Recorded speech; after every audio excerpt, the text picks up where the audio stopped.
permets de vous dire quelques mots, puisque vous êtes tous regroupés ici.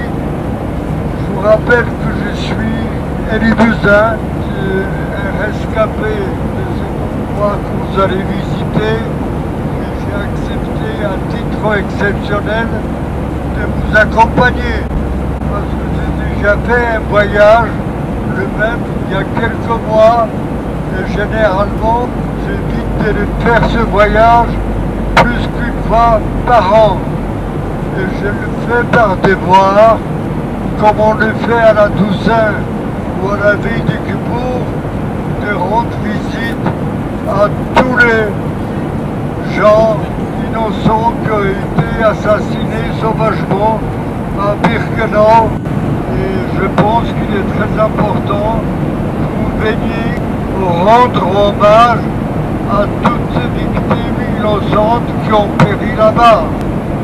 Il est vrai que vous allez être dispatchés en 4 groupes, je crois, et chacun va bénéficier d'un accompagnateur, d'un guide polonais professionnel, et mon rôle, je vais aller d'un groupe à l'autre pour essayer de vous préciser peut-être un vécu plus personnel et plus individuel. Je salue tous les confrères et tous les médecins qui sont là, et puis en plus je salue très chaleureusement les membres de ma famille qui tiennent m'accompagner. Merci.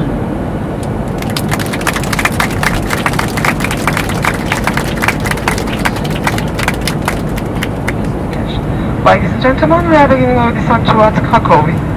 Would you please return to your seat, fasten your seatbelt? I remind you that cell phone must be switched off or in flight mode. Make sure that your luggage is stored in the other lockers under the seat in front of you. All exit and aids must remain clear for luggage. Thank you.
Je ne sais quoi.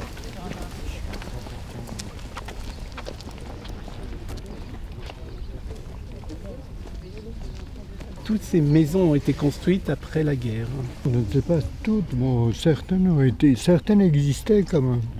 La première chambre à gaz, c'était une maison de paysans, une des maisons là qui était à... Ils n'avaient pas renoncé. Oui. Ils n'ont pas renoncé, non? Non, non, non. On était là avant, il n'y a pas de raison, etc. Et je sais que quelqu'un était venu ici, il n'a pas retrouvé où était la première chambre à gaz.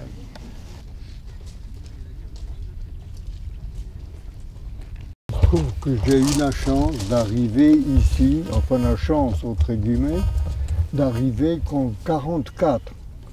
Contrairement à tous les convois, on vous a bien signalé, qui sont arrivés souvent de France en 1942, où tous les gens qui arrivaient ici allaient directement dans les chambres à gaz pour être exterminés.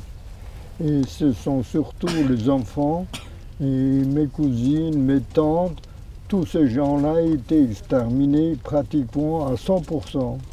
Il n'y a pratiquement survivants. Lorsque moi je suis arrivé en 1944, il semble bien que là, la sélection était moins rigoureuse qu'en 1942 ou en 1943. Et par conséquent, j'ai eu la chance, en descendant de ce wagon maudit, des wagons à bestiaux fermés où on a voyagé pendant 3 jours et de nuit pour arriver ici. Et en descendant, j'ai eu la chance que des déportés qui nous recevaient pour prendre nos affaires, enfin les Canada, les gens qui travaillent au Canada, il y a eu 2 personnes qui m'ont conseillé de dire que j'avais 17 ou 18 ans. Et je ne comprenais pas pourquoi on me conseillait cela, mais enfin je l'avais enregistré. Et je dois vous dire qu'à cause d'un conseil comme ça, d'un petit mot qui m'a été chuchoté en descendant du wagon, que j'ai pu survivre. Et la vie tenait à un mot. Parce que quand j'ai passé la sélection devant le médecin SS qui faisait la sélection avec son pouce, c'était à gauche, c'était pour la mort, et à droite, c'était pour le travail.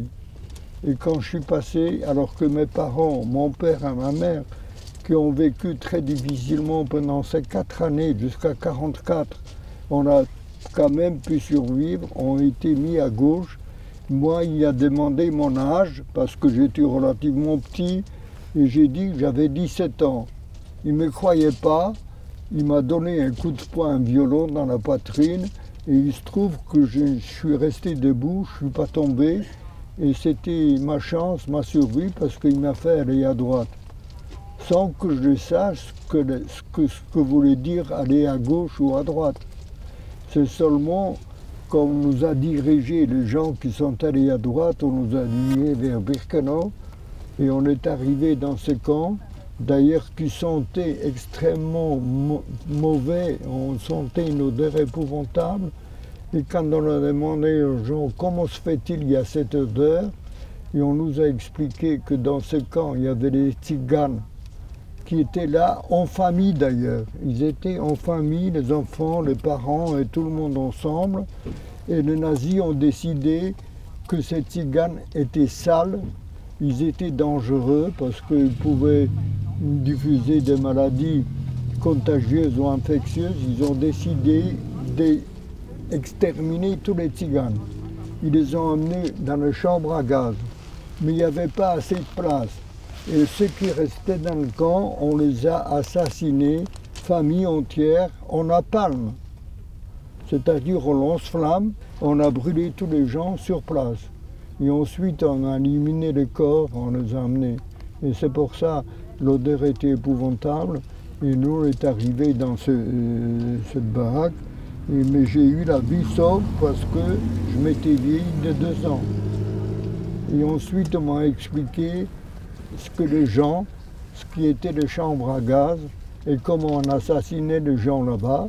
Et quand j'ai su que mes parents ont subi ce sort-là, comment ils ont été assassinés et ensuite traînés, on m'a décrit comment on traînait les corps pour les amener dans les chambres, dans les crématoires.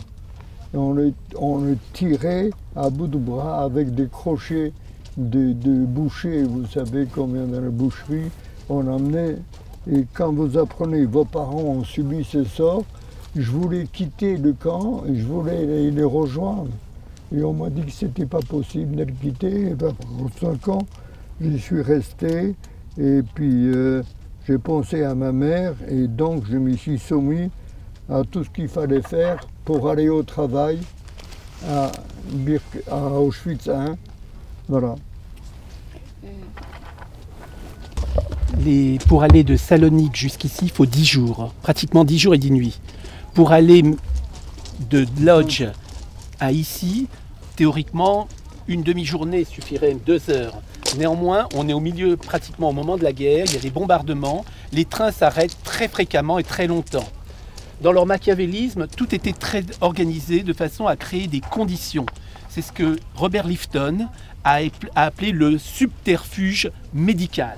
C'est-à-dire que dès le début, tout est mis en condition. C'est-à-dire qu'on met en route des conditions de déshumanisation. Sciemment, il n'y a pas d'eau. Et sciemment, les gens sont dans une atmosphère confinée où ils n'ont qu'une seule envie, c'est sortir et boire de l'eau et que ça se termine le plus rapidement possible.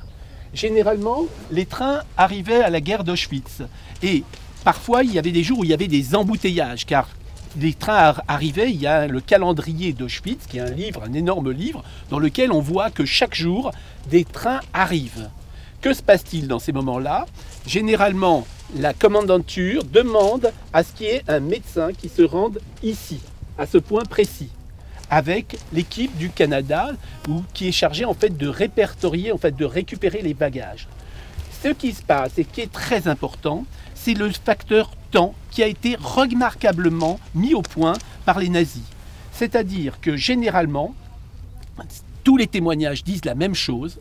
Premièrement, on a un silence entre la gare d'Auschwitz et ici. Et deuxièmement, il y a un coup de sifflet. Un sifflet qu'on retrouve dans tous les témoignages. Un sifflement de la locomotive, qui veut dire le convoi arrive. Généralement, tout de suite, ce silence se fait. Et dans la minute qui suit, il y a une ouverture des wagons avec une brutalité au début, et ça c'est important. Dans les premiers convois de 1942, c'est des convois d'hommes qui viennent de France, en particulier les 5-6 premiers convois, hein, c'est-à-dire avant la rafle du Veldiv. Et là, les conditions d'arrivée sont en général très brutales, avec des chiens, des coups de matraque. Et généralement, tout le monde a son petit balouchon, chacun a sa valise, chacun veut garder ses affaires. Il faut laisser les affaires à l'intérieur. Et pour que les gens soient obéis, généralement, il y a beaucoup de coups.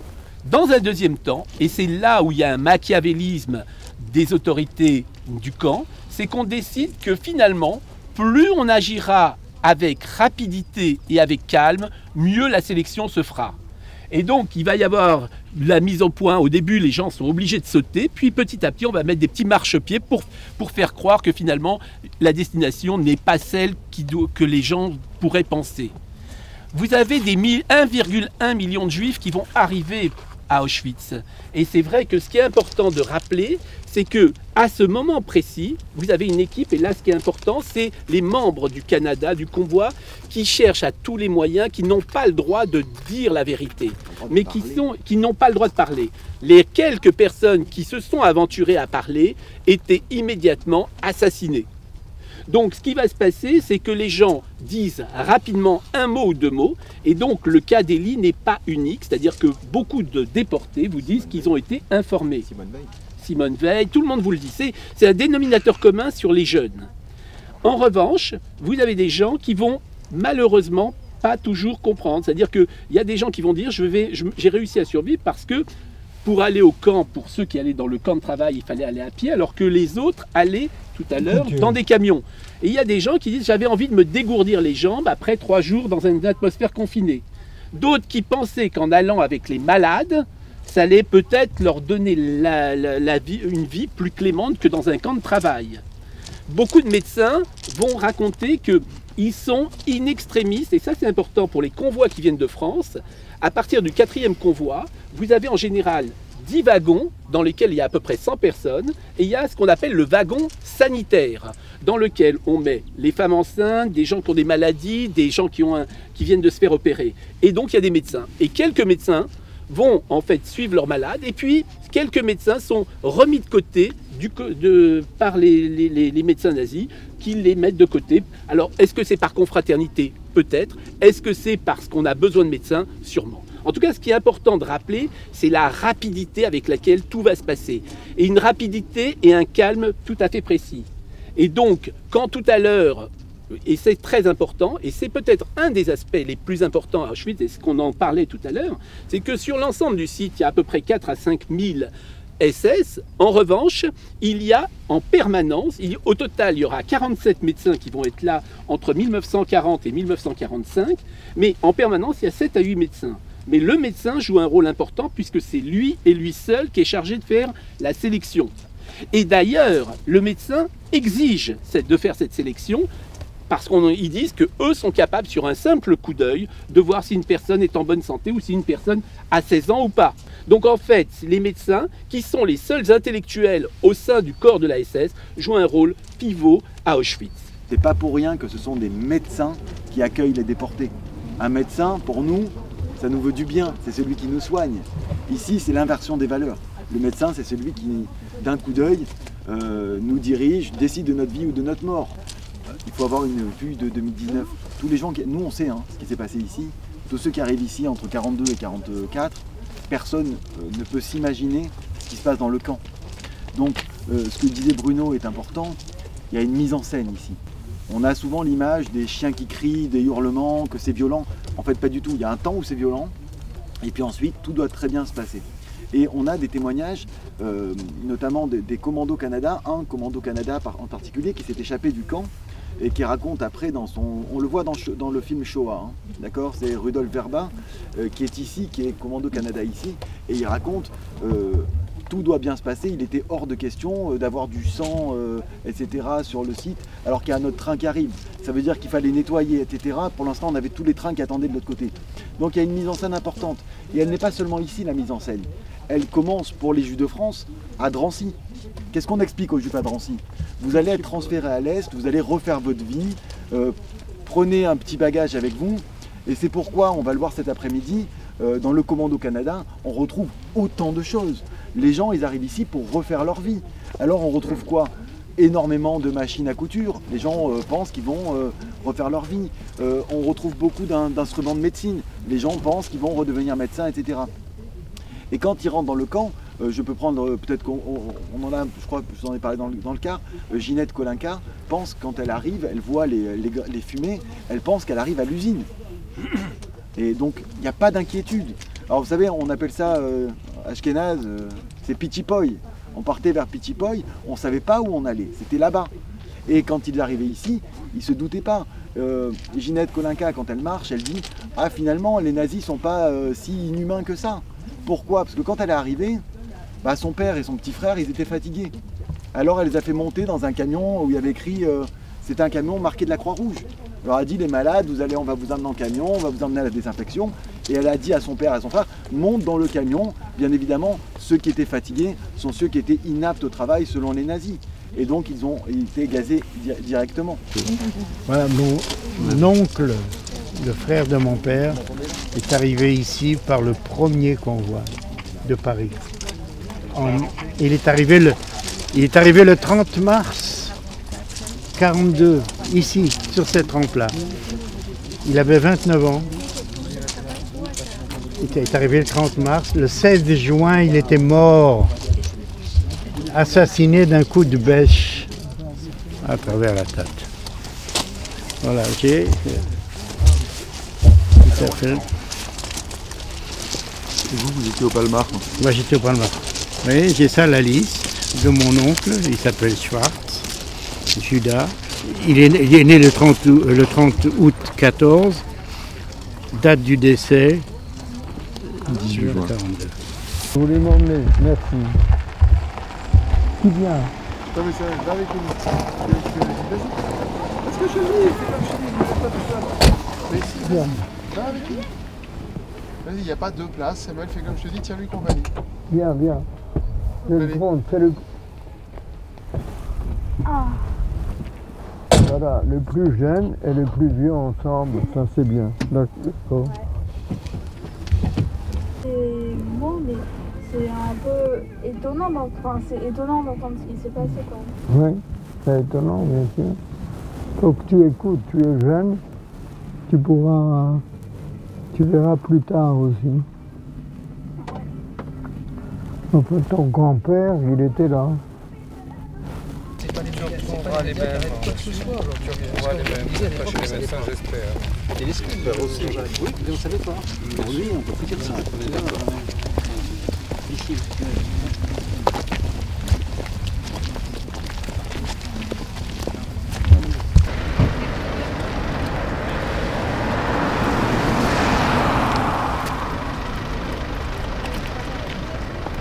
D'abord, la majorité des gens ne savaient pas où il arrivait, ce que c'était. Et c'était bien et pas bien, parce que si les gens savaient où ils arrivaient, il est évident que moralement, c'est extrêmement difficile à supporter. Et quand on arrive sans savoir où on découvre les choses les unes après les autres. Alors la majorité a été sélectionnée pour être assassinés dans les chambres à gaz. Et quelques-uns ont eu la chance, comme moi d'ailleurs, d'être sélectionnés pour le travail. et d'être transféré d'ici, de ce camp maudit là, d'être transféré à Auschwitz I, que vous allez voir cet après-midi, qui était le vrai camp de concentration, de travail. Et là-bas, si vous mouriez, c'était pas grave, on vous remplaçait par quelqu'un d'autre. Ça ne posait moralement à personne un problème de mourir dans le camp de travail. En hiver 45, parce que le Russe se rapprochait de trop, et comme ce monsieur le nazi allemand ne voulait pas, soi-disant, laisser des traces, il liquidait tous les camps pour reflouer les gens vers l'intérieur, vers l'Allemagne surtout.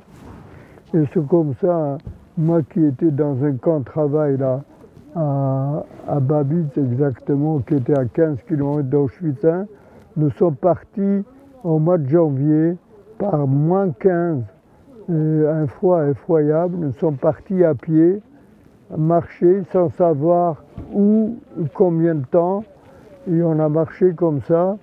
Et c'est devenu ce qu'on appelait la marche de la mort, parce que toute faiblesse pendant la marche, si vous ne marchiez pas assez vite et pas assez bien, vous aviez une balle dans la nuque qui vous a été donnée par LSS qui nous convoyait à cheval.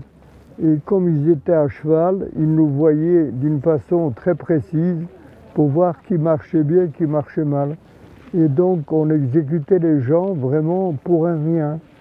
Et puis il fallait surtout après prendre leurs dépouilles, leurs cadavres de nos camarades qui ont été tués comme ça, à bout de fusil, de les jeter sur le bas-côté de la route, parce que s'ils étaient par terre, les gens qui venaient derrière, il y avait des colonnes, des milliers de gens qui marchaient comme ça. Les gens trébuchaient sur les cadavres et ils tombaient, ils étaient exécutés à leur tour.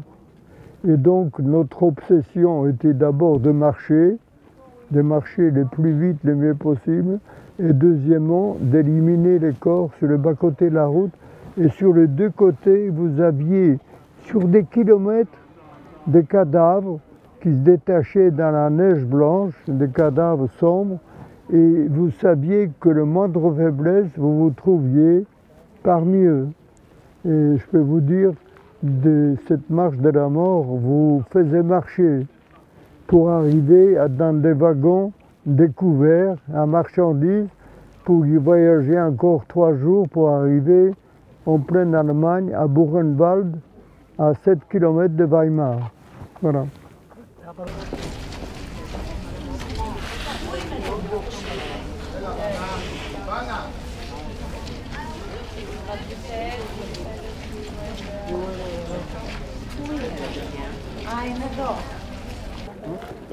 Tiens, Romain, comment tu vas? Ça va? Ça va? Oui, ça se passe bien, ça va? Oui, oui. Dis-moi, qu'est-ce que tu penses du fait que ça devient, il y a beaucoup de monde, beaucoup de touristes, il y a une petite route pour arriver? Non, écoute, c'est vrai qu'il y a beaucoup de touristes, des gens, quand il y a du soleil, quand il fait chaud, les gens se bécotent ici, se racontent des histoires, etc. Tout ça. Je comprends, c'est du tourisme un peu discutable. Il vaut mieux ça que rien. Ça permet aux gens d'avoir une idée un peu de ce qui s'est passé, tu comprends? Il vaut mieux qu'il y ait des gens qui t'a dénaturé l'endroit. Absolument. Hein? J'étais où? Moi j'étais là-bas, ce qu'on appelle le camp des Tziganes. Le plus grand cimetière du monde. Alors, on y va? Je sais pas, on va par là? On va au paradis là. On va le paradis, c'est là-bas.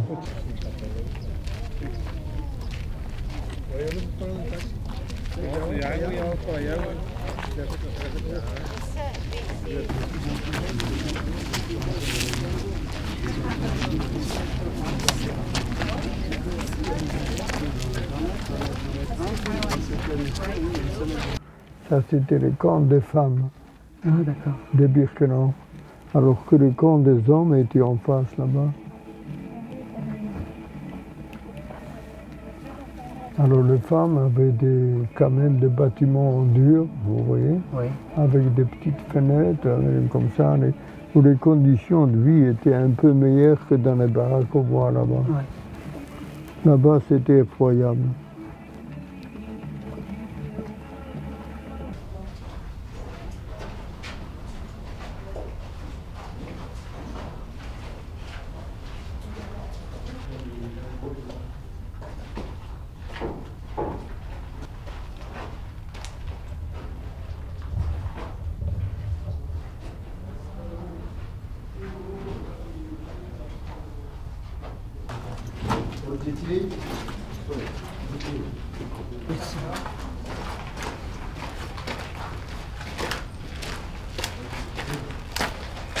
On dormait à 3 ou 4 étages, les uns sur les autres.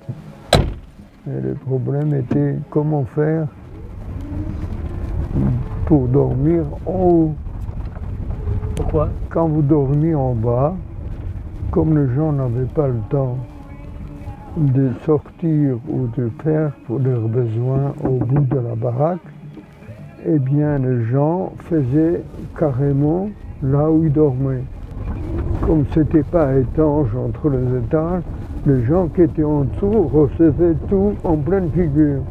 Les selles, les pipis et tout ça, les liquides, comme ça, ils traversaient. Il y avait quelques planches qui n'étaient même pas jointes. Et donc le problème était comment dormir en haut et pas en bas. Voilà. On faisait comme on pouvait.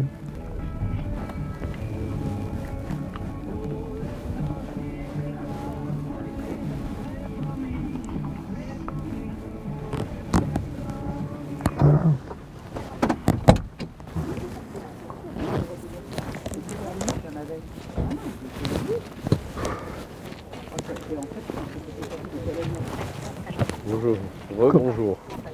Comment? Rebonjour, je vous ai Bonjour. salué. C'est très émouvant de vous entendre. C'est très émouvant de vous entendre et ça nous donne une force.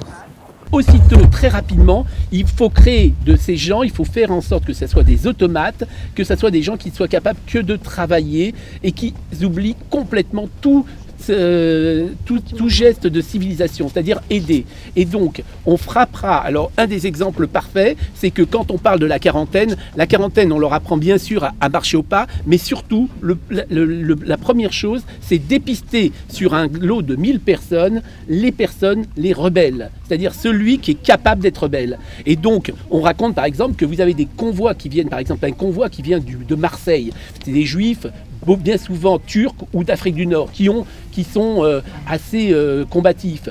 Très, très simplement, on dit qu'il y en a un ou deux qui décident de pas, ils se disent j'en ai marre moi de faire cet exercice, aussitôt ils sont massacrés devant leurs copains. Et on les massacre pas à distance, on les massacre devant, c'est-à-dire on les fait passer à tabac pour que ça donne l'exemple et pour que personne n'ose bouger une oreille. Les travaux qui étaient situés à 5-6 km du camp, on sortait à pied le matin et on rentrait le soir à pied aussi.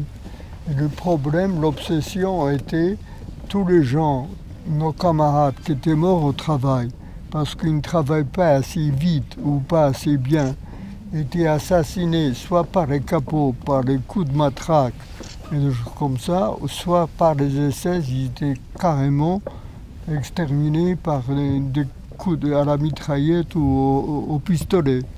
Et il fallait à tout prix ramener les cadavres avec nous, parce que si on n'amenait pas nos cadavres, ils manquaient à l'appel. Et comme ils manquaient à l'appel, ils étaient étiquetés d'évadés.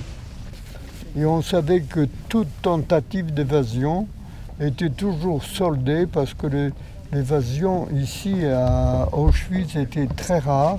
Il y a des évadés d'Auschwitz qui assassinaient des civils dans la forêt ou dans les champs pour s'emparer simplement de leurs habits civils.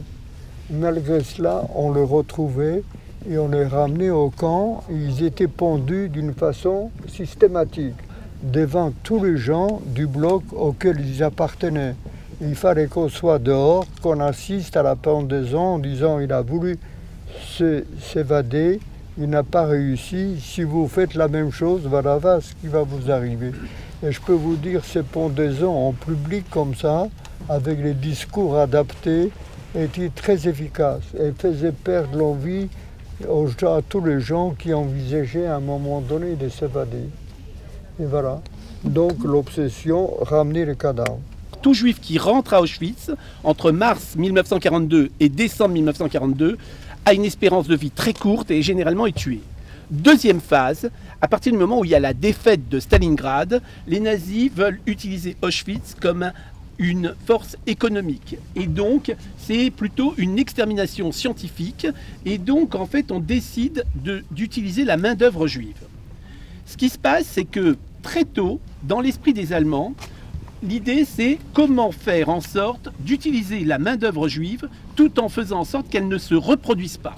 Et donc, les Allemands, une équipe, en fait, Klauber d'un côté, et de l'autre côté, Horstmann, vont avoir l'imagination de faire des expériences de stérilisation forcée à Auschwitz. Alors, le système est très simple. On fait venir à Auschwitz deux choses. Un appareil de radiothérapie qui émet du radium. Alors aujourd'hui, c'est très simple, mais à l'époque, c'est quand même un déménagement important. Et donc, ce qui va se passer, il va y avoir deux types d'expériences. Premier type d'expérience, on prend des jeunes. Et en fait, l'idée de Klauber, ça a été, et après d'Horstmann, c'est de faire ce qu'on appelle une stérilisation cachée. C'est-à-dire qu'on imagine qu'on prend quelqu'un et qu'on va l'irradier sans qu'il ne s'en doute. Mais on ne sait pas quelle est la dose de radiothérapie il faut utiliser. Et donc, on va prendre des jeunes juifs grecs. Pourquoi des jeunes juifs grecs? Parce qu'en avril 1943, on a des jeunes juifs grecs qui arrivent. On les irradie et on les convoque un mois plus tard et on fait ce qu'on appelle des castrations de ces jeunes grecs, de façon à voir quelle dose correspond en fait à une destruction des gamètes mâles, de la spermatogénèse. Ça, c'est le premier type d'expérience. C'est l'expérience sur les jeunes grecs. Deuxième type d'expérience, c'est sur des femmes. On veut exactement savoir quelle dose de radiation sur des femmes, et donc on irradie des femmes, et après, on les casse. Alors, c'est là où les médecins nazis doivent s'entourer de médecins déportés, parce qu'ils ne peuvent pas tout faire. Alors, vous avez une femme qui s'appelle Adélaïde Ottwald, qui est une déportée française, qui n'est pas juive, qui est protestante, mais qui a été déportée pour avoir aidé des juifs. Elle refuse de faire cette expérimentation. Elle va être en fait transférée ici à Birkenau, elle va survivre. Elle fera juste, et aujourd'hui, elle est considérée comme probablement la juste la plus importante en France.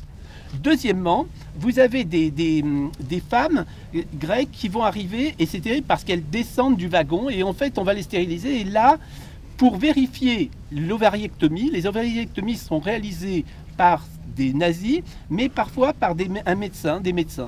Et alors, comme ça, on dit aux femmes qu'elles ont eu des ovariectomies bilatérales. Et c'est vrai qu'après la guerre, on s'apercevrait qu'elles auront eu des ovariectomies que d'un seul côté, qu'on a laissé un ovaire sur place. Et des femmes comme ça pourront en fait accoucher. Je crois que c'est quand même un des éléments les pires qui existent. C'est également le troisième type d'expérience, mais on le verra cet après-midi, c'est sur le colposcope. Vous connaissez tous la colposcopie qui est réalisée lorsqu'on a un frottis cervico-vaginal qui est anormal, avec présence de cellules anormales. On fait ce qu'on appelle une colposcopie pour dépister un cancer du col de l'utérus. Jusqu'à présent, c'était un examen qui avait lieu par macroscopie, c'est-à-dire le gynécologue faisait appliquer le Lugol et regardait s'il y avait des cellules cancéreuses. Là, d'un seul coup, il y a une personne qui s'appelle Hans Inselmann, qui est l'inventeur du colposcope et qui veut commercialiser son colposcope. Que fait-il? Il envoie un colposcope ici à Auschwitz et il demande qu'on fasse une expérience sur des femmes grecques, c'est-à-dire qu'on fait des colposcopies et qu'on fasse une sorte d'iconographie des lésions au niveau du col utérin. On fait sur ces femmes-là, on fait des exérèses du col utérin. Donc, en fait, ce qui se passe, c'est que ce qui est important et ce que vous devez retenir, c'est qu'en fait, toutes les expériences n'ont pas été réalisées par des savants fous, mais en fait par des savants qui avaient été diligentés par les plus grands instituts universitaires. C'est-à-dire que pour réaliser une expérience à Auschwitz, vous deviez avoir obligatoirement l'accord des autorités administratives, mais également le soutien en fait d'un institut universitaire. Et je crois que ce qui est très important de se rappeler, c'est qu'en fait, comme l'a dit Mr. Leach au procès des médecins de Nuremberg, en fait, les médecins nazis auteurs d'expérimentations ne sont que la face émergée de l'iceberg, car le mal était sur l'ensemble du corps médical allemand. Et c'est très important de se rappeler que l'ensemble du corps médical allemand a été probablement le groupe socio-professionnel socio-professionnel le plus endoctriné dans l'Allemagne hitlérienne. C'est-à-dire que il y a le nombre de professeurs, d'étudiants membres du parti nazi dépassait de très loin dans le domaine médical celui des autres catégories socioprofessionnelles, y compris pour ceux qui sont élèves infirmières, sages-femmes. Les infirmières, les sages-femmes étaient très représentées au sein du parti nazi. Et d'ailleurs, quand on dit l'extermination des Juifs, en fait, il est précédé par deux grandes législations allemandes. En 6 mois après l'accession d'Adolf Hitler, vous avez un programme de stérilisation forcée des malades mentaux. 300 000 Allemands vont faire l'objet d'une stérilisation, c'est-à-dire les hommes vont être castrés, les femmes vont subir des ovariectomies ou des ligatures des trompes. Et en fait, c'est des femmes qui présentent des affections chroniques non guérissables ou des affections psychiatriques. Lorsque ces castrations n'ont pas été réalisées par des médecins nazis, mais par tous les médecins, et là je me pèse mes mots, par tous les chirurgiens allemands, ont été réalisées ce type de castration. Lorsque, en 1939-40, on a le programme d'euthanasie des malades mentaux, c'est quelques nazis qui sont impliqués dans l'extermination des malades mentaux. Néanmoins, c'est l'ensemble des psychiatres allemands qui participent à ce programme. Donc en fait, on a voulu bien souvent dédouaner l'ensemble du corps médical, mais en fait, en pointant en fait quelques personnages emblématiques de médecins nazis qui ont sévi à Auschwitz, mais rappelez-vous, c'est l'ensemble du corps médical allemand. Et force est de constater, j'ai été plusieurs fois en Allemagne, de voir que finalement, les médecins allemands reconnaissent cette responsabilité de ces médecins. Et je crois que c'est peut-être la force de l'Allemagne, c'est d'avoir reconnu, et surtout le corps médical, de reconnaître que les plus grands instituts ont participé à ces expérimentations. Et je crois que ça, c'est quand même ce qu'il faut retenir. Et c'est probablement ce que vous devez retenir, c'est-à-dire de se dire que, imaginez-vous des gens qui arrivent dans ce lieu-là, qui rentrent, qui ne savent pas ce qui va leur arriver, et qui apprennent ce qu'ils écriront en 1945. J'ai fait l'objet d'une expérience de vivisection. Le terme vivisection, c'est terrible parce que en fait, ils prennent conscience à ce moment précis où ils rentrent là, où on leur fait ces expériences, que en fait, ils ne sont plus des hommes, mais ils sont des animaux. Le premier gazage était effectué sur les malades mentaux allemands. Et moi, j'ai accepté ce poste parce que je voulais savoir, parce qu'ils prétendaient qu'on ne pouvait pas les soigner d'abord, qu'il n'y avait pas de médicaments pour eux, et que deuxièmement, ils étaient un danger pour la race allemande. Et je voulais savoir si vraiment des malades mentaux, on ne pouvait pas les soigner. Et donc, j'ai assuré mon poste pendant pratiquement tout mon parcours chirurgical pour me démontrer qu'on pouvait soigner ces gens comme on soignait tout le monde. Et on pouvait les opérer, ils avaient des suites opératoires comme les autres, etc. Et j'avais besoin de montrer cette chose, qu'on pouvait soigner ces gens comme les autres. Je vois parce que c'est un médecin témoin de Jéhovah qui a sauvé ma vie ici, pas à Birkenau, mais à Auschwitz, où j'étais hospitalisé dans l'hôpital, dans le bloc 22 ou 21, je ne me souviens plus, qui était destiné que pour les malades infectieux et contagieux, et dans lequel le médecin nazi en question, dont vous a parlé Bruno largement, n'osait pas rentrer parce qu'ils avaient peur de la contagion. Ils n'exerçaient pas dans ces blocs. Dans ce bloc, ils n'exerçaient que des médecins déportés. Et c'est là, comme ça, il y avait un médecin témoin de Jéhovah qui s'est occupé de moi et il m'a sauvé la vie. Et d'ailleurs, ensuite, je suis devenu le chirurgien des témoins de Jéhovah pour les opérer sans transfusion, avant le sida encore. Donc, j'ai fait ce qu'il fallait pour les témoins de Jéhovah. Voilà, terminé. De toute façon, je vais dire, il n'y a que les imbéciles qui ne changent pas d'avis. J'avais dit que je ne viendrais jamais ici pendant 50 ans. Au bout de 50 ans, grâce à notre vie, j'ai changé d'avis et je suis revenu avec lui ici 50 ans après et je suis resté ici dans ce pays 6 jours. Croyez-moi, rester ici 6 jours et dormir ici pendant 6 jours, ce n'est pas évident et c'est pas facile. On a été très mal reçus. C'était juste à l'époque où les soviétiques sont partis et les Polonais étaient dans un état de délabrement après les nazis allemands Et ensuite, les bons copains Staline et compagnie, c'était pas beaucoup mieux. Et donc, nous, on est arrivés après. Qu'est-ce que vous venez faire ici? Nous, on n'était pas là. Tous les Polonais sont arrivés dans ce pays en 1945. Avant 1945, il n'y avait personne. Voilà. Alors, il fallait discuter, c'est pas facile. Comme j'ai vu ma maison où j'ai habité à Lodz n'existait plus, alors j'ai demandé, il y avait une voisine dans une maison à côté qui ne regardait pas la fenêtre, qui se passe, en nous demandant qu'est-ce que vous venez faire ici. Alors je demande, écoutez, j'ai habité ici au numéro 60, où la maison au numéro 60, il y avait 58 là, 62 ici, 60 n'existait pas. Alors, elle a fait une fois, nous a expliqué qu'il fallait faire un passage pour aller de la rue principale dans une autre rue. Ils ont démoli notre maison pour faire le passage. C'est devenu un passage, d'accord? Mais tout était comme ça, on ne pouvait pas avoir le moindre renseignement. Il y avait un gars qui avait été déporté de France. Oui. Il était à Auschwitz. Oui. Et il raconte qu'après le travail et tout, il a voulu se suicider. Ah bon? Il a couru vers les barbelés ou je ne sais pas. Il a été arrêté. Oui. Et il y avait un SS allemand qui lui a parlé. Il dit, pourquoi tu veux partir? D'où tu viens? Il dit, je viens de Paris. Ah, Paris, c'est formidable. Il venait de revenir de permission de Paris. Ah bon? L'Allemand. Il a pris le gars, mon copain, il a dit viens. Il l'a amené à la cuisine, il l'a bouffé, il a donné à manger. Oui, oui. Il l'a choyé pendant au moins une semaine.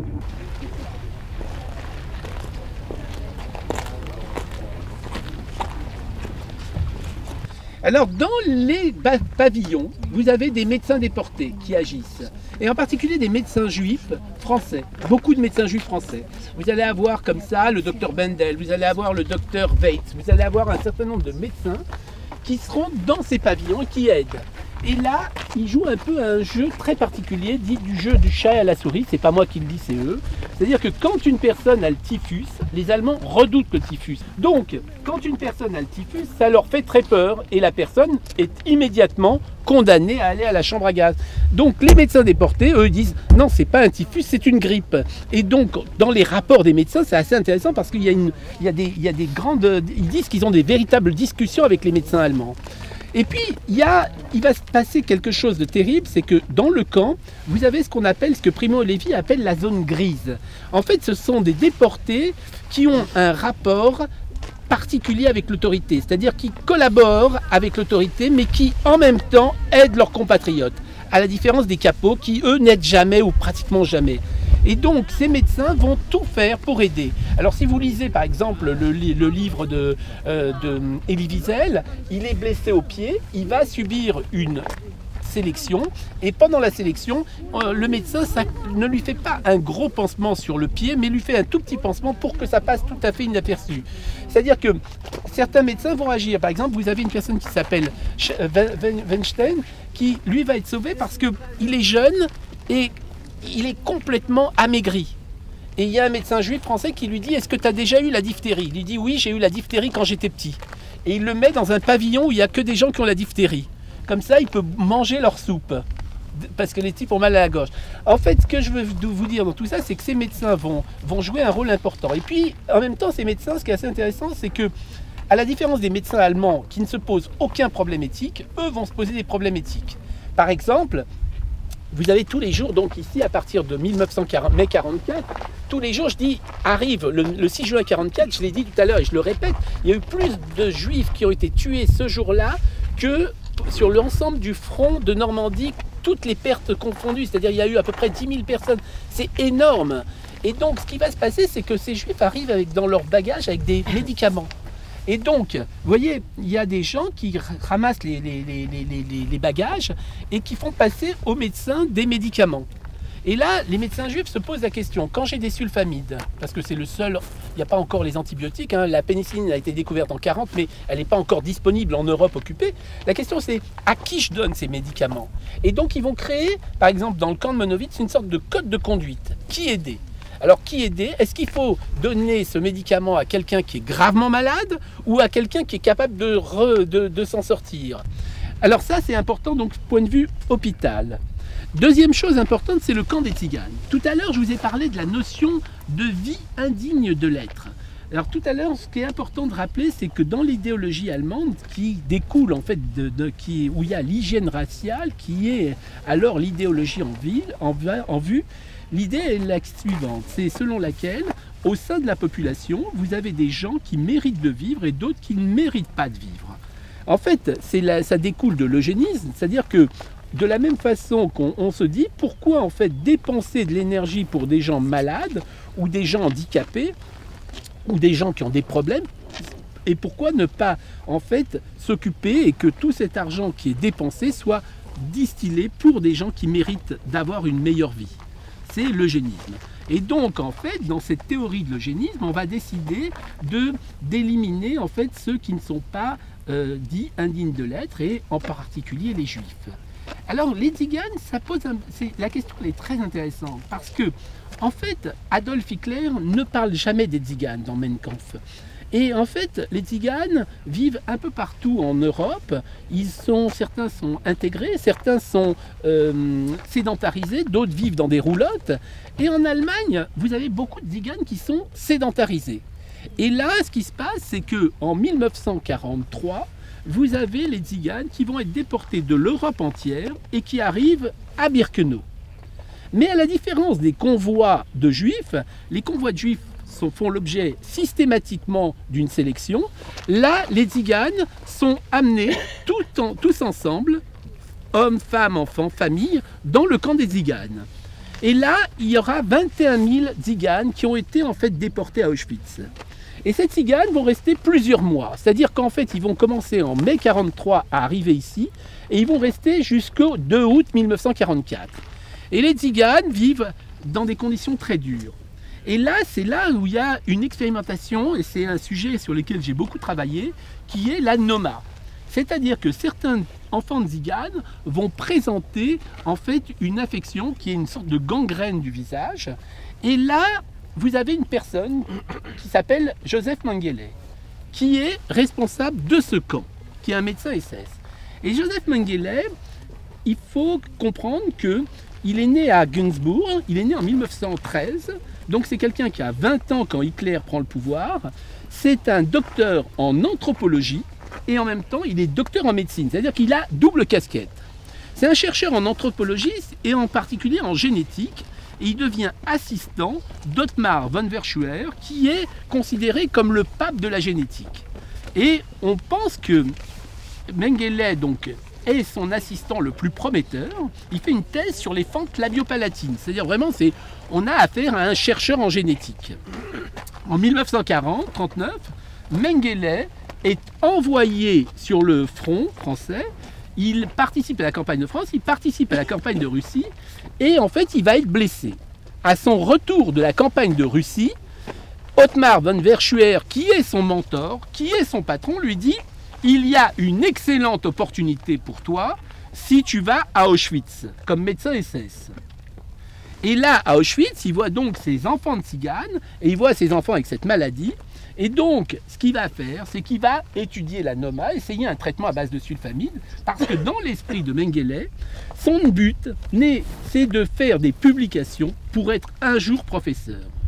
Il prend très au sérieux ce rôle de professeur, et donc en fait, il va prendre ses enfants, il va les envoyer, il va leur faire couper leur tête, il va envoyer ces têtes directement à Ottmar von Verschuer, à l'Institut Kaiser Wilhelm, qui est à Berlin, où il y a des examens NAPA, des examens bactériologiques. Si je vous raconte tout ça, c'est pour vous dire que, en fait, on a voulu nous faire croire que le but des médecins nazis, c'était des médecins fous qui voulaient créer une race aryenne. La vraie vérité, c'est pas ça. C'est que, par exemple, vous avez également des enfants qui sont des jumeaux parmi ces tziganes. Et là, ça intéresse Mengele. Mengele s'intéresse aux jumeaux. Pourquoi? Parce qu'on ne comprend pas ce qu'on appelle à l'époque le secret de la gémellité. On ne le comprendra jamais ou on le commence à le comprendre, mais en tout cas, Mengele s'intéresse aux jumeaux. Et donc, en fait, il trouve que finalement, c'est extraordinaire, parce que quand vous avez 10 000 personnes qui arrivent par jour, on dit que Mengele arrive ici même et qu'il hurle « Zwilling, Zwilling », c'est-à-dire « jumeaux, jumeaux ». Et il est en admiration quand on lui montre un cas pathologique. Et par exemple, on lui montre une famille qui s'appelle la famille Ovitz, qui a une chondrodysplasie, c'est-à-dire un anisme. Et là, pour la première fois, il se dit, mais c'est génial. Donc il prend ces gens qui présentent des malformations et ces jumeaux, et il les interne en fait dans une baraque spéciale. Et là, il les soumet à des examens, des prises de sang, des mesures, et il envoie tous ces résultats directement à son patron. Donc il y a une sorte de symbiose entre Mengele, ici, qui est le camp d'examination, et l'Institut Kaiser-Wilhelm, qui est le plus grand institut. Alors si je vous raconte tout ça, c'est qu'en fait, pour les jumeaux, par exemple ici, vous avez une famille où il y a une famille qui s'appelle, je ne me rappelle plus du nom, mais qui ont des yeux verrons, c'est-à-dire un œil vert, un œil bleu. Et donc, il y a un père, une mère, une grand-père, une grand-mère, des frères, des sœurs, et là, Mengele apprend qu'il y a cette famille. Et donc, il va procéder probablement à leur extermination et il va en fait pouvoir faire une sorte d'arbre généalogique avec un examen des yeux et les yeux vont être envoyés directement à l'Institut Kaiser-Wilhelm. Quand par la suite il fait des expériences sur les jumeaux, on nous explique par exemple qu'on nous avait dit qu'il veut faire une race aryenne. C'est du pur Hollywood.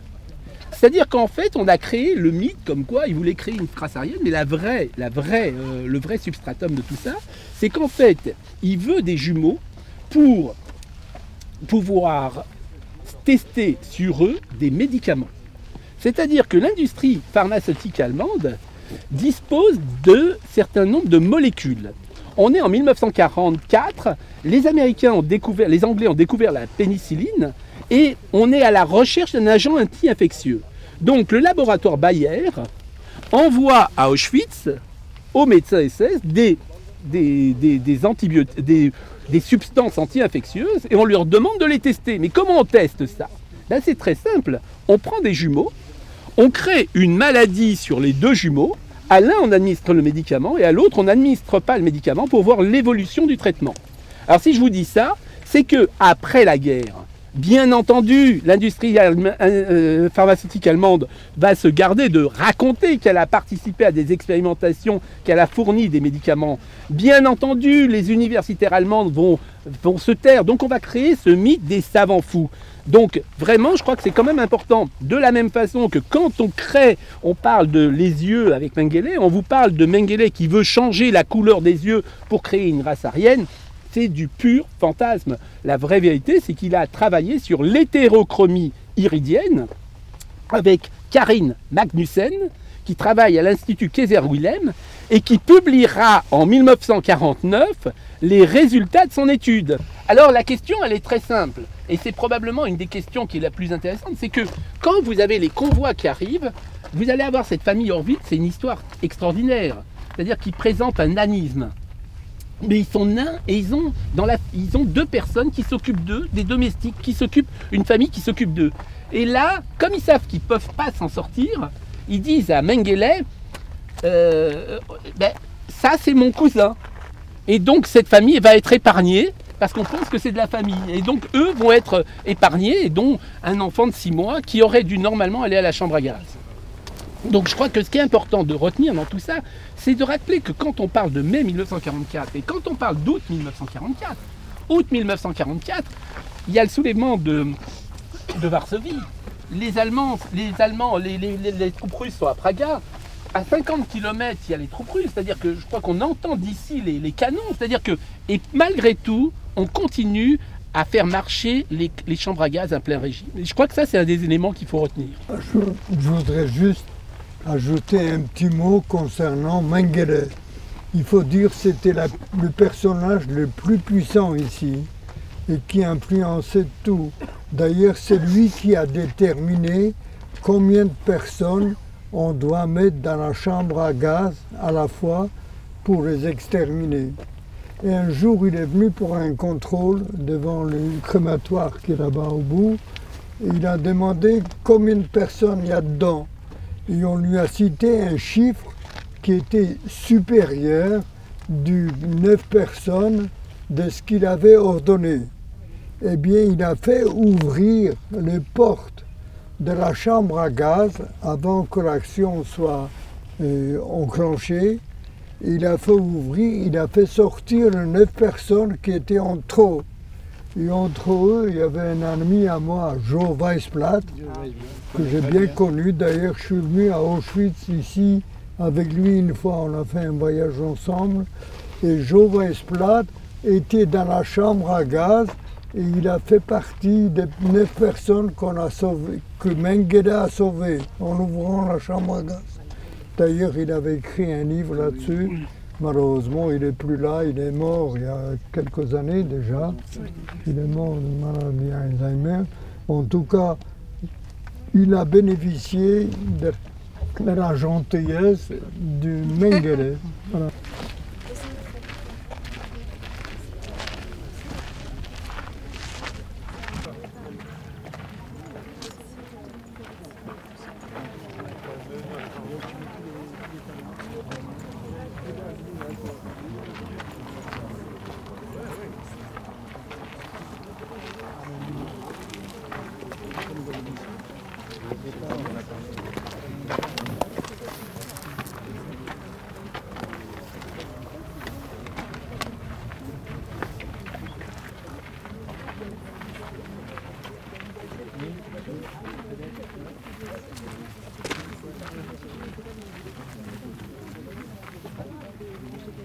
Même dans les conditions, les pires des conditions, qui étaient les chambres à gaz, les Sonderkommandants qui ont travaillé ici, ces gens-là ont eu le courage, en octobre 1944, où ils se sont soulevés alors qu'ils savaient qu'ils étaient condamnés à mort.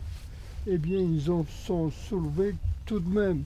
Et le courage qu'il fallait avoir pour prendre ces 3 photos clandestines par les Sonderkommando justement pour le laisser parce qu'on n'a pas de beaucoup de documents qui ont été faits sur place pendant l'assassinat des gens. Et donc il fallait un courage énorme pour intervenir. Et sans parler du ghetto de Varsovie où en 1943, tous les jeunes se sont soulevés contre la soldatesque allemande. Ils ont tenu tête pendant 1 mois, alors qu'ils savaient qu'ils étaient condamnés à mort. Ils ont quand même lutté pendant 1 mois contre les Allemands. À toutes les victimes de la Shoah, hommes, femmes, vieillards et enfants assassinés pour ce qu'ils étaient, juifs, tziganes. Ce voyage sur le site d'Auschwitz, sur le site de Birkenau, ce vaste cimetière sans tombe, doit nous permettre de savoir ce qu'a été la barbarie nazie, en comprendre les causes, les mécanismes. Un crime unique par son ampleur, sa méthode, sa bureaucratie. C'est de la haine, des préjugés et de toutes les formes de racisme, d'une idéologie qui est venue remettre en cause l'essence même de l'humanité, qu'est née l'horreur absolue des camps nazis. Une véritable industrie de déshumanisation et de mise à mort. Nous allons observer 1 minute de silence à la mémoire des victimes. Ensuite, pour ceux qui le souhaitent, une cérémonie religieuse, un kaddish à la mémoire des morts sera observé.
אל מלא רחמים שוכן במרומים. המצא מנוחה נכונה תחת כתפי השכינה, במעלות קדושים וטהורים כזוהר הרקיע מזהירים את נשמות אחינו ואחיותינו, אנשים, נשים, ילדים ויונקים שנהרגו ושנשחטו ושנחנקו ושנקברו חיים במחנות השמדה באושוויץ, מיידנק, טרבלינקה, כולם קדושים וטהורים, בעבור שאנחנו מתפללים בצדקה בעד הזכרת נשמתם. לכן בעל הרחמים יסתירם בסתר כנפיו לעולמים, ויצרור בצרור החיים את נשמתם. אדוני הוא נחלתם, בגן עדן תהיה מנוחתם, וינוחו בשלום על משכבותם, ונאמר אמן. רבי חנניה בן הקשומר רצה הקדוש ברוך הוא לזכות את ישראל לפקח ירבה להם תורה ומצוות, שנאמר אדוני חפץ בן צדקו יגדיל תורה וידיר. גדל והתקדש שמי רבה, ועלמא דיברה חירותה, וימליך מלכותה, ויצמח וקנה, ויקרב משיחה, וחייכון וביומכון, חיי דכל בית ישראל, בעגלה ובזמן קריב ואמרו אמן. יהי שמי רבה מברך, לעלם לעלמי עלמיה, יתברך וישתבח ויתפאר ויתרומם ויתנשא ויתהדר ויתעלה ויתהלל שמי דקודשה בריחו לעילה מן כל ברכתה שירתה תושבחתה ונחמתה דאמירן בעלמא ואמרו אמן. יהי שלמה רבה מן שמיה וחיים עלינו ועל כל ישראל ואמרו אמן. עושה שלום במרומיו וברחמיו, יעשה שלום עלינו ועל כל עמו ישראל ואמרו אמן. נפשם צרורה בצרור החיים. Difficile de parler après ce qu'on a vu. La seule chose, c'est que dans aucun des témoignages, on parle d'oiseaux et de bruits d'oiseaux. Aujourd'hui, il y a des bruits d'oiseaux. Mais en fait, probablement, ce qui marque ce lieu de façon la plus importante, c'est la cime de ces arbres. Regardez bien ces arbres qui sont tout autour de nous. Et dites-vous que pour probablement presque 1 million de personnes, c'est la dernière image qu'ils ont vue du ciel, c'est la dernière image qu'ils ont vue de la vie. Notre rôle aujourd'hui, c'est, comme le disait Elie Wiesel, nous sommes les témoins des témoins et un jour nous témoignerons parce que nous avons entendu les témoins. Je pense que ce voyage est important. Il est important pour tous, il est important à plusieurs choses. Il est important en tant que juif, en tant qu'homme, en tant que médecin, à chacun d'entre nous de trouver ce qu'on doit en tirer. Mais en tout cas, ce qui est important, c'est, rappelez-vous, pour émettre le nom des 76 000 juifs qui ont été tués en France, 24 heures ne suffisent pas. Si on devait donner le nom des 6 millions de juifs qui ont été tués, il faudrait des mois et des mois, sans s'interrompre. Et je crois que notre devoir, c'est de ne pas oublier. De ne pas oublier que pour beaucoup d'entre nous ici, on a des gens qui sont morts et que pour les gens qui sont juifs et qui sont ici, nous avons été en quelque sorte épargnés. Et c'est parce que nous avons été épargnés que nous avons un devoir nous-mêmes en tant que juifs et en tant qu'hommes. Je vous remercie. 6 millions, c'est un chiffre qui est difficile à concevoir. Il est vrai qu'on a l'habitude de commémorer et d'allumer 6 cierges ou 6 bougies, et chaque bougie représente 1 million de victimes. Je vous demande, est-ce qu'il est possible, une bougie, quelle qu'elle soit, même si elle monte jusqu'au ciel en haut, si vous essayez de diviser cette bougie à 1 million de morceaux pour chaque victime, pour lui consacrer un morceau à la bougie, vous n'arriverez jamais à diviser Un cierge comme ça a 1 million de morceaux.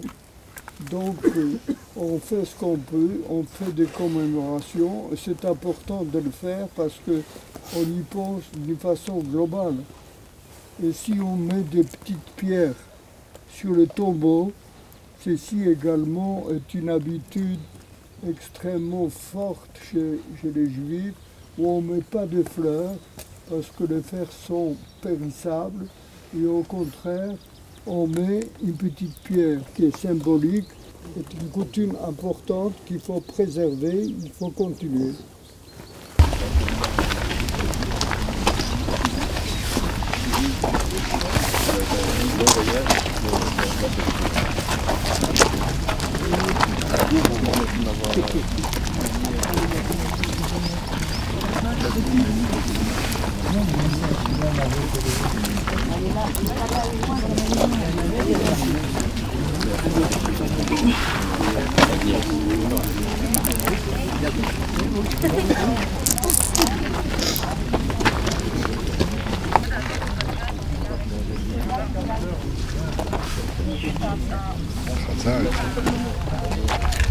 Bravo, c'est ça, Florence. Merci.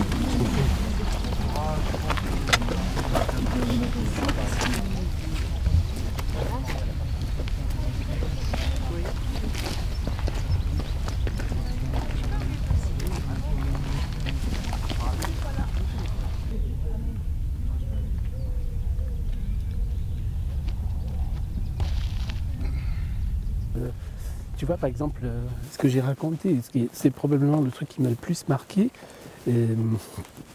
Après la rafle du Veldiv, les enfants ont été envoyés 1 mois après les mères.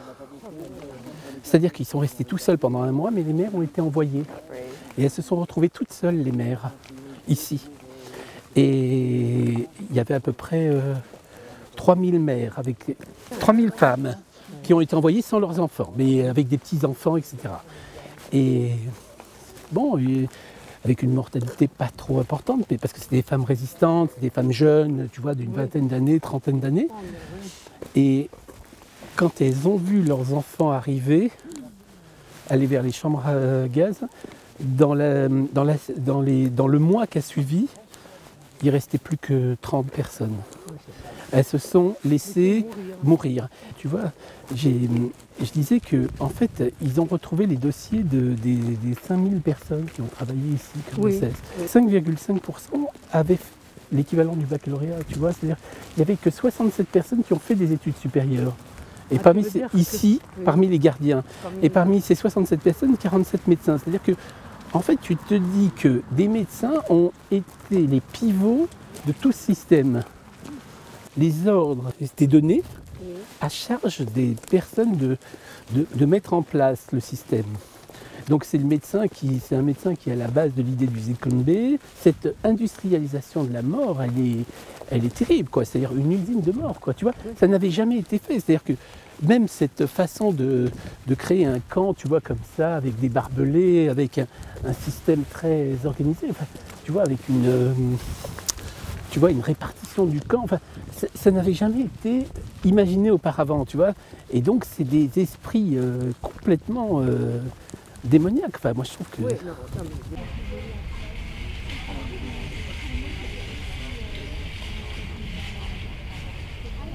promouvoir ce voyage, de faire en sorte qu'on le visite. Et c'est vrai qu'il y a plusieurs types de visites. Il y a une visite institutionnelle, il y a la visite telle qu'elle est faite, mais la spécificité du voyage de la MIF, c'est que c'est un voyage dans lequel il y a une part éthique, c'est-à-dire qu'en fait on raconte chacun des lieux avec l'aspect médical. Se retrouver sur ce lieu avec Élie Buzyn qui est médecin, c'est une valeur ajoutée à ce voyage. Et je crois qu'en fait, imaginez-vous, ce monsieur, l'âge de 15 ans, il a arrêté l'école à l'âge de 11 ans, il part en Israël, il revient en France à l'âge de 25 ans, il commence ses études à 25 ans, il fait ses études médicales, il passe l'internat, il devient chirurgien. Un type qui a vécu ça, comme disait Elie Wiesel, quand les Juifs sont sortis d'Auschwitz, ils pouvaient mettre le monde à feu et à sang. Et au lieu de ça, ils ont décidé en fait d'œuvrer pour le bien. Ces juifs qui sont sortis des camps, qui avaient été dénoncés par leurs voisins, vous n'avez pas eu de règlement de compte, personne n'a incendié les Champs-Élysées, personne n'a fait quoi que ce soit. Et en fait, les gens, ils sont remis à travailler, ils ont fait des études, ils ont travaillé. Et ils ont voulu en fait faire en sorte que le futur soit un futur extraordinaire. Et vous verrez toutes ces figures importantes qui sont sorties de ce camp d'Auschwitz, qui est un camp de l'horreur, dans lequel l'horreur était quotidienne. En fait, on ne peut être qu'admiratif. C'est-à-dire des Elie Wiesel, des Samuel Pisard, des Primo Levi. Vous voyez, Simone Veil, c'est l'exemple le plus emblématique. C'est-à-dire elle sort, elle aurait pu être... qu'est-ce qui fait qu'on s'en sort? Qu'est-ce qui fait qu'on s'en sort pas? Qu'est-ce qui fait que, tout en se rappelant de ça, quelles leçons ils en ont tiré? Vous prenez toutes ces personnes qui ont perdu Émile Papernik, le père de la PMA, son père est déporté. Jean Ferrat, son père est déporté, meurt ici. Marcel Gottlieb, son père est déporté, meurt ici. Vous avez des tas de gens qui ont les parents qui sont déportés et en fait... ils nourrissent une chose, cet amour de se reconstruire, de faire des choses. Moi, je trouve que c'est une très belle leçon, quoi. C'est cette leçon que certaines personnes on devrait méditer, savoir comment se reconstruire après un événement comme ça ou comment.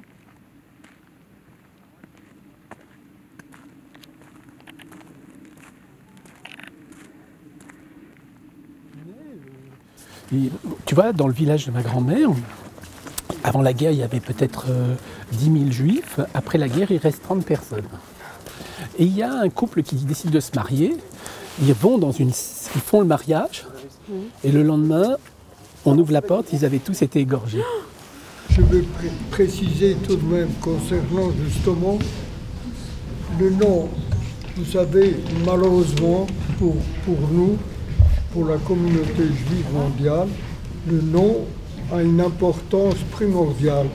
Compte tenu qu'il n'y a pas de tombe, qu'il n'y a pas de cimetière, qu'il n'y a aucun endroit où on puisse commémorer nos disparus, nos gens qui ont été assassinés, et donc d'avoir au moins leur nom était très important. Et il faut dire, Yad Vashem à Jérusalem fait un effort extraordinaire, extrêmement important, pour essayer d'arriver, d'avoir les 6 millions de noms. Or, on est arrivé actuellement, il manque 1 million, un peu plus d'1 million. Et le nom qui manque, c'est à cause de la Shoah par balle, parce que là, on a exterminé des familles entières, c'est-à-dire grands-parents, parents, les enfants, les petits-enfants, tout le monde était assassiné ensemble.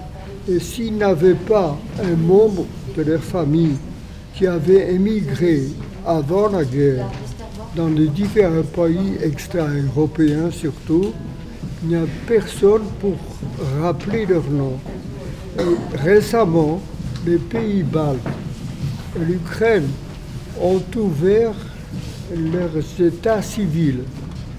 Et c'est très important parce qu'on traîne de fouiller l'état civil de Riga, de toutes ces villes, Lettonie, Lituanie, etc. Et on va retrouver dans ces états civils le nom de gens qui manquent justement. Et donc Yad Vashem espère d'arriver à comptabiliser les 6 millions d'ici 5 ans ou 6 ans ou 7 ans. Mais il faut beaucoup de temps et beaucoup de patience et on y travaille beaucoup.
C'est ce grand slogan, effectivement. Hans et Gouvernement.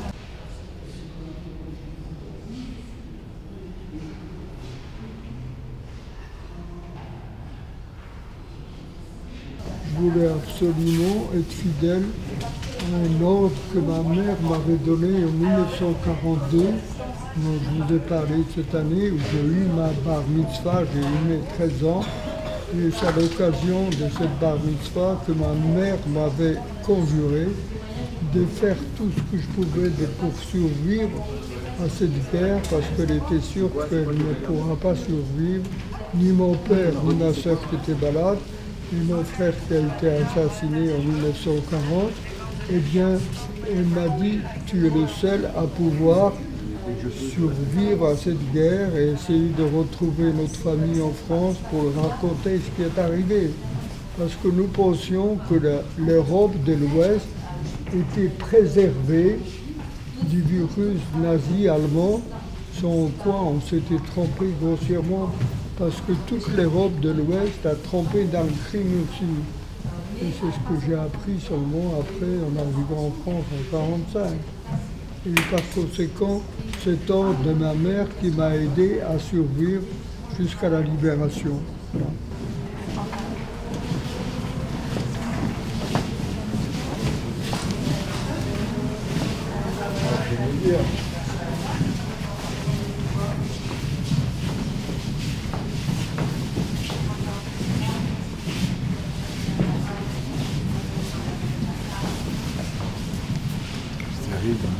Quatre Allemands, ils sont des centaines. Il ne faut pas sauter sur les Allemands.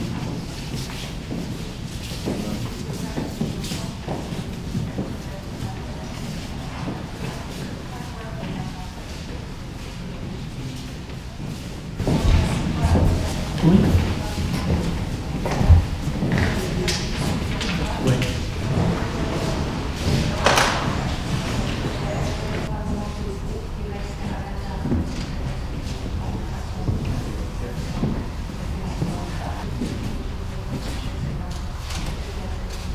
Avec cette photo, on comprend exactement le fonctionnement du camp en 1944. Vous avez vu ce matin, quand on était sur la Judenrampe, il n'y a qu'une rampe, il n'y a qu'une voie de chemin de fer. Ici, on est en 1944, au moment où les nazis savent qu'ils ont perdu la guerre. Sauf qu'ils ont perdu la guerre contre les nations. Mais ils ont une guerre à mener qui est beaucoup plus importante, c'est la guerre contre les Juifs. Et comme disait Yann Viga, on a ici exactement le fonctionnement du camp de 1944. C'est-à-dire un convoi qui est traité, selon le vocabulaire nazi. Les bagages sont là, on distingue les camions. Les SS qui ont fait leur travail, vous voyez qu'ils ne sont pas nombreux, hein, d'accord? Ils sont quelques-uns à avoir fait leur travail. Et mes élèves, quand je leur montre cette photo, je ne leur dis pas ce qu'il y a en face. Et je leur dis de travailler la photo. Et généralement, ils comprennent ce qu'ils voient au moment où ils étudient ce wagon. C'est-à-dire qu'on voit devant chaque wagon, regardez bien, il y a un SS devant chaque wagon. Et donc les élèves prennent conscience à ce moment-là qu'en fait, le wagon est plein. Et donc ils assistent tout simplement aux dernières minutes des Juifs de Hongrie. Et on voit le rythme, un train traité, l'autre est déjà prêt à être traité, etc. C'est le rythme de 1944. Et comme disait ce matin, je crois que c'était Bruno qui disait ça, au même moment, les nazis reculent à Moscou, le débarquement a déjà eu lieu en France, etc. Donc on voit bien qu'il y a un objectif précis. C'est vraiment qu'il y a une guerre contre les Juifs à mener. Et je vais rebondir avec ça. Le dernier convoi parti de France, il part après la libération de Paris. C'est-à-dire que je crois que c'est le 18 août. Le 18 août 1944, il y a un convoi qui part de Lyon, alors que la moitié de la France est déjà libérée. Donc on est bien dans une seconde guerre. Il y a une guerre entre les nations, une guerre politique contre le communisme, etc. Et puis il y a une guerre particulière contre les Juifs. Et on voit qu'à la fin de la guerre, c'est celle-ci qui est la plus importante.